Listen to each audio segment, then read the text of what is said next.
dig at være og gøre en forskel. Først for dig selv, og så for andre. Lidt ligesom den her, når du kan mærke i stedet for at tænke. Så det er det her med at komme fra hovedet og ned i kroppen og mærke,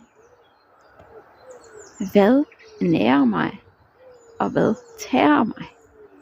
Og så tage ansvar for at få det bedste ud af alt og alle,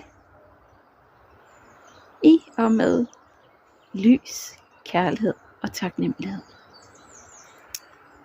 Så er du måske bevidst om, hvad der gør en forskel i dit liv?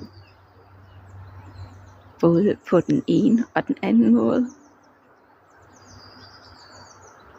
Ellers så vil jeg invitere dig til at tage de her pauser for dig selv, hvor du lige vender opmærksomheden indad og reflekterer. Ja. Tak for dig. Jeg ønsker dig en skøn dag.